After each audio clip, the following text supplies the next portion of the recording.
देश की सियासत में हर रोज नए नए तरीके के धार्मिक विवाद उठ रहे हैं, खास तौर पर हिंदू और मुसलमानों को लेकर। कर्नाटक मानो इसके लिए एक नई प्रयोगशाला बन गया है। एक विवाद थमता नहीं कि दूसरा सामने आ जाता है। पहले हिजाब को लेकर एक लंबा विवाद चला, अब हिजाब विवाद पूरी तरह से थमा भी नहीं कि दो और धार्मिक मुद्दों ने सियासी जंग का रूप अख्तियार कर लिया। अब हलाल मीट और टीपू सुल्तान को लेकर कर्नाटक में नई तकरार शुरू हो गई है। हिंदू जनजागृति समिति और बीजेपी ने हलाल मीट को आर्थिक जिहाद बताया है, तो वहीं प्रसिद्ध शक्तिपीठ कोल्लूर मूकांबिका मंदिर में शाम की आरती को लेकर भी विवाद उठा। विश्व हिंदू परिषद ने यह कहते हुए मंदिर में शाम की आरती पर सवाल उठाया कि यह आरती हिंदुओं का नरसंहार करने वाले टीपू सुल्तान की शान में की जा रही है। आज इन्हीं मुद्दों पर हम चर्चा करेंगे, लेकिन उससे पहले आपको ये दोनों खबर डिटेल में समझाते हैं। सबसे पहले पूरा विवाद आप समझिए। दरअसल बीजेपी के राष्ट्रीय महासचिव सीटी रवि ने कहा कि हलाल मीट एक आर्थिक जिहाद है। जिहाद की तरह हलाल मीट का इस्तेमाल, हलाल को मुस्लिमों के भगवान को चढ़ाया जाता है। हिंदुओं के लिए यह मीट किसी का बचा हुआ खाना है। हलाल मीट को योजनाबद्ध तरीके से बनाया गया है। प्रोडक्ट को सिर्फ मुसलमान से ही खरीदा जा सके। हिंदुओं से मीट खरीदने से इनकार करते हैं। हिंदुओं को यह भी दरख्वास्त की गई कि हिंदुओं को मुस्लिमों से मीट खरीदने को क्यों कहा जा रहा है, उन्हें नहीं खरीदना चाहिए। बिजनेस एक तरफा नहीं बल्कि दोनों तरफ से होता है। कर्नाटक से उठे हलाल विवाद की गूंज अब देश के दूसरे हिस्सों में भी सुनाई देने लगी है। समाजवादी पार्टी के नेता शफीकुर रहमान वर्क ने कहा कि यह मजहबी मामला है, इसमें दखल नहीं दिया जा सकता। साथ ही वर्क ने यह भी कहा कि जब से बीजेपी की सरकार आई है तब से नफरत ही फैलाई जा रही है। कर्नाटक में हिजाब विवाद के बाद अब हलाल विवाद होने लगा है। भाजपा महासचिव ने सवाल उठाया है और तमाम हिंदुओं से अपील की है कि वो हलाल मांस को देवी देवताओं को ना चढ़ाएं। इस पर बात करने के लिए हमारे साथ इस वक्त समाजवादी पार्टी के सांसद शफीकुर रहमान बर्क जी हैं। बर्क जी, सबसे पहले तो जो भाजपा महासचिव ने वहां पर कहा है कि हलाल मांस ना चढ़ाया जाए, इस पर आपकी क्या प्रतिक्रिया है? क्योंकि पहले हिजाब विवाद था, अब हलाल विवाद। देखिए, हलाल और हराम का फर्क समझ लीजिए पहले कि हलाल वो होता है जो अल्लाह के नाम पे कुर्बान किया जाता है, समझ, वो तो हलाल हो जाता है, उसका खून निकल जाता है, सब समझ गए ना। तो उसमें जो भी इस किस्म का खून के अंदर जो भी हिस्सा होता है वो सब बाहर आ जाता है। अब वो हलाल कहलाता है, जो जायज़ है मुसलमान भी जब भी खा सकता है, और हराम को मुसलमान खा नहीं सकता। अब जहाँ तक उनके देवी देवताओं का ताल्लुक़ है, वो उनका मजहबी मामला, उसमें हम कोई दखल नहीं दे सकते। वो चढ़ावे न चढ़ावे है, हम कैसे दखल दें उनके मामले में? वो उनका मजहबी मामला है। हाँ, लेकिन पहले ये सब चीजें नहीं थी। इस बार क्योंकि जब हिजाब विवाद शुरू हुआ उसके बाद जब से ये बीजेपी गवर्नमेंट आई है, इसने नफरत फैला दी आपस में। हिंदू मुसलमान, छोटे बड़े और हर बिरादरी के लोग। हिंदुस्तान को एक गुलदस्ता है जो सारी मजहब के लोग यहाँ पर रहते हैं और मिलजुल कर रहते थे, हमेशा रहते आए। और मिलजुल कर रहने से, मोहब्बत से, प्यार से रहने से ही मतलब ये है कि देश की भी तरक्की होती है, अपने मुल्क की भी तरक्की होती है, और वहाँ की जनता और पब्लिक भी बहरहाल इससे मुतमईन रहती है। लेकिन इन हालात ने, इस बीजेपी की पॉलिसी ने बहरहाल ये हालात पैदा कर दिए कि नफरत पैदा कर दी। उन्होंने इस हलाल मीट को इकोनॉमिक जिहाद बताया है। इसके अलावा ये भी कहा है कि अगर मुसलमान गैर हलाल मांस खाते हैं तो हिंदू भी हलाल मांस खाएंगे। इस पर क्या कहना है? हम कोई शर्त पे नहीं, हम तो अल्लाह के हुक्म पर करते हैं काम। अल्लाह का हुक्म इस्लाम में ये है कि अल्लाह के नाम पर वो ज़िबा करके, कुर्बान करके, उसका सब खून निकल जाए, उसके बाद में उसको खा लिया जाए। हलाल विवाद पर उत्तर प्रदेश के मुरादाबाद से समाजवादी पार्टी के सांसद एसटी हसन ने बीजेपी पर हमला बोला। एसटी हसन ने कहा है कि बीजेपी को हर जगह जिहाद ही दिखाई देता है। यह सिर्फ मुख्य मुद्दों से ध्यान भटकाने की बीजेपी की एक साजिश है।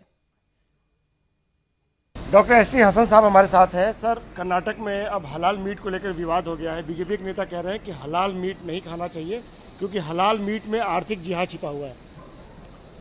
भाई, हमें तो समझ में नहीं आता कि हलाल मीट में कौन सा जिहाद है। इनको तो कहीं ना कहीं हर जगह जिहाद ही दिखता है। कभी ये लव जिहाद ले आते हैं, कभी कोरोना जिहाद ले आते हैं, कभी बिरयानी जिहाद ले आते हैं, आपने सुना? हर जगह इस तरह की बातें करके देश के मेन मुद्दों से भटकाने की साजिशें हैं।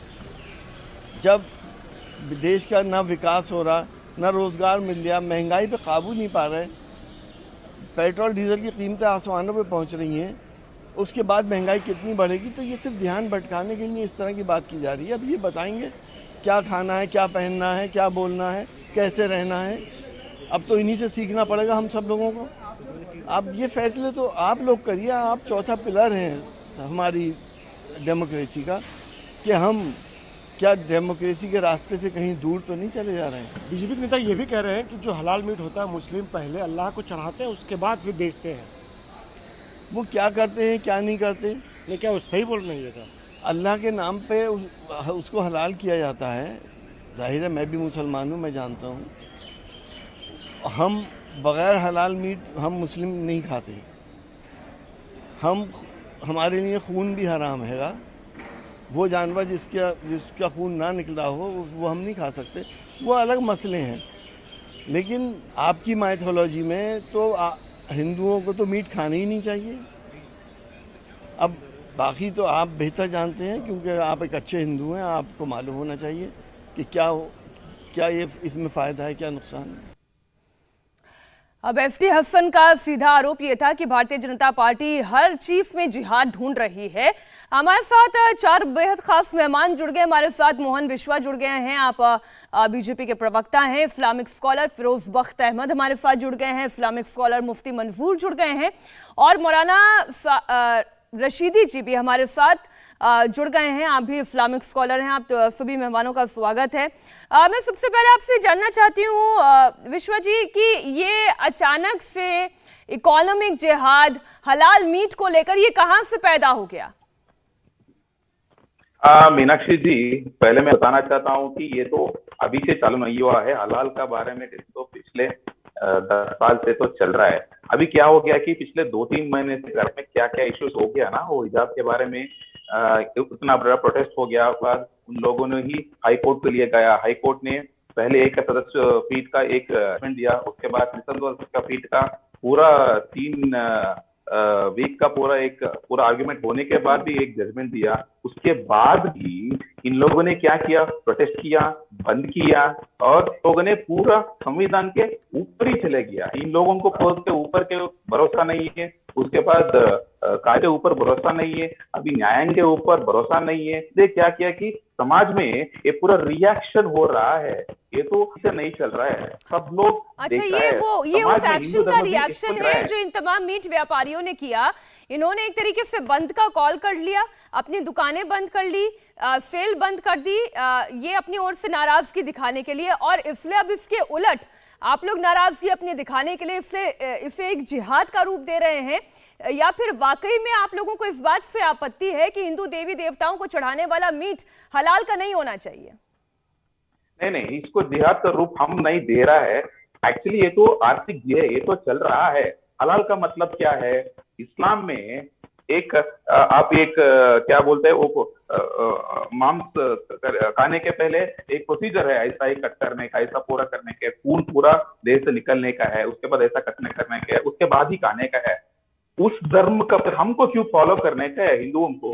वो पहला प्रश्न आता है। क्योंकि हलाल के नाम पर ओनली व्हाट यू से मटन और चिकन, उसके बिना और एक अदर प्रोडक्ट के भी ऊपर और एक वस्तुओं को भी लिए जा रहा है। आप हल्दीराम का खुआ का देखो, उसको क्यों हलाल सर्टिफिकेट चाहिए? और लिपस्टिक को देखो, उसको क्यों हलाल सर्टिफिकेट चाहिए? हलाल सर्टिफाइड हॉस्पिटल्स है, हलाल सर्टिफाइड डेटिंग एप्स है, हलाल सर्टिफाइड आयुर्वेदिक मेडिसिन है, हलाल सर्टिफाइड एलोपैथी मेडिसिन है, उसके लिए क्यों चाहिए हलाल सर्टिफिकेट? आप इसके बारे में भी सोचना चाहिए ना। और ये पूरा पैसा कहाँ जा रहा है? 2006 में इंडोनेशिया और मलेशिया में एक मुस्लिम इस्लामिक बैंक पैदा होता है ना, उसके पूरा जमा हो रहा है, उधर से पैसा सब जगह पूरा में जा रहा है। अब देखा तो 2001 से 2017 तक कितना भयोत्पादन से तो वो ज्यादा हुआ है पूरा जगत में, और भारत में भी ज्यादा हुआ है। तो उसके लिए फंडिंग से आ रहा है। कौन फंडिंग कर रहा है? ये तो अच्छा, आर्थिक जुआ नहीं है क्या? और आप हमें एक क्या इसे एक बोलता है? विशेष सर्कल बता रहे हैं कि एक पूरी एक चेन है जो एक दूसरे से जुड़ी हुई है। फिरोज वक्त अहमद जी, ये आप इस्लाम के जानकार भी हैं और इस ताज़ा विवाद से आप वाकिफ भी हो गए कि पूरा मामला क्या है। दो बातें जो मुझे समझ में आती है, पहली ये कि जो चेन ये समझा रहे थे कि जितने रेस्तरां हैं उनको हलाल सर्टिफिकेशन चाहिए, जितनी दवाइयां हैं उनको हलाल सर्टिफिकेशन चाहिए, ये ऐसा क्यों हो रहा है? क्यों एक धर्म की चीजों से जुड़ी हुई सर्टिफिकेशन की जरूरत होती है? क्या इस फंड का कहीं कोई गलत इस्तेमाल हो रहा है? ये इनकी शंका है। हाँ, देखिए, मैंने मोहन जी को भी सुना और जो आपने इसमें एक पैकेज दिया मैंने उसमें भी उसकी पूरी बात सुनी। सबसे पहले तो मैं समझता हूँ कि एक गैर जरूरी मुद्दा या बहस है कि जो चढ़ाया जाता है मांस हलाल का हो, झटके का हो, ये कोई इश्यू नहीं है। और नहीं चढ़ाना मत चढ़ाइए, कोई और तरह का मीट चढ़ाना है वो चढ़ाइए। और मैं इस बात से भी इत्तेफाक नहीं रखता, एसटी हसन साहब ने एक बड़ी कम्युनल बात कही। उन्होंने कहा कि ये अरे गैर मुस्लिम लोगों को तो मांस खाना नहीं चाहिए। ये खाने की हैबिट्स पे वो कोई कमेंट करने वाले नहीं है, पहली बात। दूसरी बात यह है कि ये जो मुद्दा है ये इसको मेरा ख्याल ये है कि ये बहस का मुद्दा नहीं है। और जिस तरह का मीट वो चढ़ाना चाहते हैं, हलाल हो, झटके का हो, जो भी कुछ हो, उनकी मर्जी है। इस पे मुसलमानों को भी नहीं बोलना चाहिए, क्योंकि इस तरह की जब बातें पब्लिक में आती हैं तो ख्वाह मख्वाह वो कम्युनल एक कलर ले लेती हैं। मैं शुरू में जिक्र करना चाहूंगा, मुझे थोड़ा सा 1 मिनट का वक्त और दें मीनाक्षी जी, कि एक बात कही थी शफीकुर रहमान बख्श साहब की, मैं बात सुन रहा था। उन्होंने एक बात ये कही जिससे समाज में जो है एक तरह से बड़ी जहर आलूद जो है माहौल बन जाता है। उन्होंने कहा कि जब से बीजेपी आई है तब से झगड़ा फसाद, ये कम्युनलिज्म का दौरा चल पड़ा है। बिल्कुल गलत बात कह रहे हैं। उनको इस तरह की बात, एक जिम्मेदार पार्लियामेंटेरियन है, उनको अपना एटीट्यूड देखना चाहिए। पार्लियामेंट में जब जनगण मन होता है उस पर वो खड़े नहीं होते हैं। पार्लियामेंट में या कहीं भी जब वंदे मातरम होता है उसका वो कोई रिगार्ड नहीं करते हैं। ठीक है, लेकिन इस तरह से ये कह देना एक ब्लैंकेट स्टेटमेंट कि जब से बीजेपी आई है तब से माहौल खराब हो रहा है, बिल्कुल गलत बात है। माहौल खराब करने वाले इन जैसे लोग होते हैं। या एसटी हसन जिनकी मैंने बात सुनी थी, देखिए ये कोई मुद्दा नहीं है, जो खाना है खाइए और किसी की वो नहीं है। सही बात है, जिसको जो खाना है खाएं, जिसको जो चढ़ाना है चढ़ाएं। वो झटके का चढ़ाना चाहते हैं या हलाल का चढ़ाना चाहते हैं। लेकिन उससे बड़ी बात जो मैंने शुरुआत में जिस सवाल को मैंने मोहन जी के सामने रखा था, मुफ्ती मंजूर जी, देखिए कुछ एक्शन का ये रिएक्शन हुआ है। अब हिजाब के मामले में कर्नाटक हाईकोर्ट का फैसला था, उसके विरोध में जितने भी मीट व्यापारी थे उन सभी लोगों ने अपनी दुकानें बंद कर ली, ये कहते हुए कि हम इसका विरोध करते हैं। तो अब एक दूसरा धड़ा भी ये खड़ा हो गया है, वो ये कह रहा है कि ठीक है आप ये कर रहे हैं तो हम भी ये करते हैं कि हम भी हलाल का मीट नहीं खरीदेंगे, हम झटके का मीट खरीदेंगे, हम वो अपने देवी देवताओं को चढ़ाएंगे। तो ये कह रहे हैं कि एक एक्शन का रिएक्शन भी है, एक पहलू ये भी है इसका। नहीं, वो बात बिल्कुल ठीक है आपकी। मुफ्ती मंसूर जी से मेरा ये सवाल था। मंसूर जी, होना चाहिए। अच्छा ठीक है, मंसूर साहब, ठीक है। जी मीनाक्षी जी, ये पूरे देश को ये बात बहुत ही अच्छी तरीके से बावर कर लेना चाहिए, समझ लेना चाहिए। एक्शन रिएक्शन सारी चीज़ों में हो, लेकिन मुल्क बर्बाद नहीं होना चाहिए, मुल्क की चीज़ों का नुकसान नहीं होना चाहिए। मुल्क की सभ्यता, मुल्क की रीति रिवाज पर भी उंगलियां नहीं उठनी चाहिए। और जो जिस धर्म के मानने वाले, उनको अपने धर्म की चीज़ों पर पूरी मोहब्बत के साथ, आज़ादी के साथ अपने धर्म के चीज़ों पर पालन करना चाहिए, उनको अमल करने की इजाज़त होनी चाहिए। इस तरीके की भाषाओं का इस्तेमाल करके मुल्क के अंदर में वातावरण खराब करना और मुल्क के अंदर में इस तरीके की भाषाओं को डाल करके बीजेपी के उन बड़े नेताओं को, खुसूसन प्राइम मिनिस्टर साहब को या बीजेपी को बदनाम करना, ये बिल्कुल अच्छी बात नहीं है। ये वो लोग हैं जो मुल्क को तोड़ने की कोशिश करते हैं, वो छुटभइये लोग हैं जो बड़े अपने लोगों को, कुछ लोगों को खुश करने के लिए इस तरीके का काम करते हैं। ये मुल्क को सेवा नहीं देता। ऐसे लोगों को, ऐसा मुल्क, इस मुल्क में काम करे जहां पर खूबसूरत मुल्क है, अच्छे से भाईचारा है, इस ऐसे मुल्क में इस तरीके की भाषाएं शोभा नहीं देती है। अगर वो अपने देवी देवताओं के लिए, मेरी बात सुन लें मेरी बात, फिर आप अपनी बात पूरी करिएगा। जब आप ये कहते हैं मुल्क को तोड़ने का ये काम कर रहे हैं, मीनाक्षी जी मैं तो कंप्लीट कर मुल्क को तोड़ने का काम क्या तब नहीं होता जब हाईकोर्ट के फैसले की खिलाफत इस तरह से की जाती है कि आप पूरे सुनियोजित तरीके से जितने मीट शॉप है उसको बंद कर दें, जबकि वहां से मीट खरीदने वाला हिंदू भी है, मुसलमान भी है, सिख भी है, ईसाई भी है। कि जब हिजाब क्लासरूम में इस्तेमाल नहीं होगा तो गलत नहीं है? नो हिजाब नो जब किताब, ये चीजें जब बिल्कुल सही कहती आप हैं। सुने ना, आप सुन लीजिए ना। अब ऐसी सूरत हाल में जितने भी कसाई भाई हैं जो मीट के कारोबार करते हैं या जो भी अपने कारोबार में मीट का इस्तेमाल करते हैं, अगर हमारे हिंदू भाई बहन नहीं खरीदना चाहते ना खरीदे, इससे क्या फर्क पड़ना है। एक दूसरे के तय मोहब्बत और समझदारी होनी चाहिए कि भाई वो अपना काम करें। अगर उन्हें मीट चढ़ाना है तो अपने हिसाब से वो चढ़ा लेवे, और अगर इन्हें मीट खाना है तो अपने हिसाब से हलाल खाएं। और हलाल और हराम का मसला जो इंपॉर्टेंट है वो मुसलमानों के लिए ना, हमारे हिंदू भाइयों के लिए। हमारे धर्म के अंदर में हलाल और हराम की एक तमीज बनाई गई कि हलाल क्या है और हराम क्या है, हमें उस पर अमल करना चाहिए। और हमारे हिंदू भाइयों के लिए तमीज नहीं है उसमें कि भाई उन्हें इस्तेमाल कैसी चीजों का करना है, वो आपके साथ सहमत है, लेकिन जहां पर मेरा पॉइंट है उस पर आपने जवाब पूरा मुल्क इस बात पे खड़ा होगा। अब सिर्फ फिरोज अहमद बख्श साहब की बात नहीं, पूरा देश इस बारे में खड़ा होगा कि सच्चाई के साथ खड़ा होना चाहिए, इंसानियत और हमदर्दी के साथ खड़ा होना चाहिए। अरे बिल्कुल इंसानियत और हमदर्दी होनी चाहिए, लेकिन मेरी बात आप समझे नहीं। मैं आपकी बात की उस पहलू से पूरी तरीके से इत्तेफाक रखती हूं जहां पर मुफ्ती मंजूर जी ये कहते हैं कि नहीं, सबको अपने धर्म को एक्सरसाइज करने की आजादी है।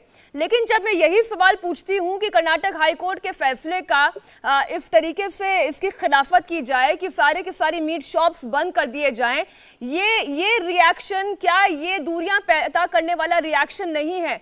कोर्ट के फैसले की खिलाफत करना, इस तरीके से मीट शॉप्स को बंद कर देना, क्या ये गलत नहीं है?